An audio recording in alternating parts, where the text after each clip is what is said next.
Cyber അധിക്ഷേപ കേസിൽ അറസ്റ്റിലായ Rahul ഈശ്വറുമായി police തെളിവെടുപ്പ് നടത്തി ടെക്നോ പാർക്കിലാണ് തെളിവെടുപ്പ് നടത്തിയത്. ജിബിൻ JB വിവരങ്ങളുമായി ചേരുന്നുണ്ട്. ജിബിൻ, ടെക്നോ പാർക്കിലെ തെളിവെടുപ്പ് എന്തിനു വേണ്ടിയിട്ടായിരുന്നു?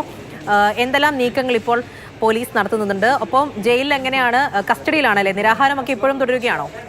പൂജ, ഇന്നാണ് 2 ദിവസത്തെ പോലീസ് കസ്റ്റഡിയിൽ രാഹുൽ ഈശ്വറിനെ വിട്ടത്. കാരണം രാഹുൽ ഈശ്വർ ഇന്ന് ജാമ്യാപേക്ഷ നൽകിയിരുന്നു. ഇതിനിടെയാണ് പോലീസ് 3 ദിവസത്തെ കസ്റ്റഡി ആവശ്യപ്പെട്ടത്. ഇതിൽ 2 ദിവസത്തേക്കാണ് രാഹുൽ ഈശ്വറിനെ ഇപ്പോൾ ACGM കോടതി കസ്റ്റഡിയിൽ വിട്ടിരിക്കുന്നത്. നാളെ വൈകുന്നേരത്തോടുകൂടി ഈ കസ്റ്റഡി അവസാനിക്കുകയും ചെയ്യും. അതിനിടെ കൂടുതൽ തെളിവ് ശേഖരിക്കുന്നതിന് വേണ്ടിയിട്ടാണ് പോലീസ് രാഹുൽ ഈശ്വറിന്റെ ടെക്നോ പാർക്കിൽ ഓഫീസിലെത്തി ഇന്ന് പരിശോധന നടത്തിയിരിക്കുന്നത്.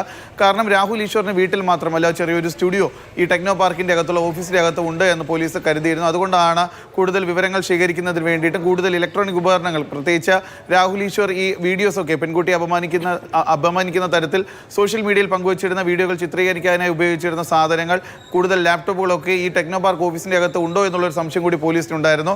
അത് കണ്ടെത്തുന്നതിന് വേണ്ടിയിട്ടാണ് ഈ ഒരു പരിശോധന നടത്തിയത്. പക്ഷേ ഈ പരിശോധനയുടെ സമയത്ത് ഓഫീസിൽ നിന്ന് യാതൊരുവിധ ഉപകരണങ്ങളും പോലീസ് എടുത്തിട്ടില്ല. പക്ഷേ രാഹുൽ ഈശ്വറിന്റെ ഭാഗത്ത് നിന്ന് ആ സമയത്തും പ്രതികരണമുണ്ട്. കാരണം രാഹുൽ ഈശ്വറിനെ ഈ പോലീസ് ടെക്നോ പാർക്കിലേക്ക് എത്തിച്ച് അവിടെ നിന്ന് ഓഫീസിന്റെ അകത്തേക്ക് കയറ്റിക്കൊണ്ടുപോകുന്ന സമയത്തും ഈ ദൃശ്യങ്ങളിൽ കാണുന്നത് പോലെ മെൻസ് കമ്മീഷൻ എന്നുള്ള ഒരു ഡ്രസ്സിന്റെ ഉൾഭാഗത്ത് എഴുതിയിരുന്നത് പോലും അദ്ദേഹം പ്രദർശിപ്പിക്കുന്ന ഒരു സാഹചര്യമാണ് ഇന്നും ഉണ്ടായത്. പൂജ, ഇതിനിടെ ജിബിനാണ് വിവരങ്ങൾ നൽകിയത്.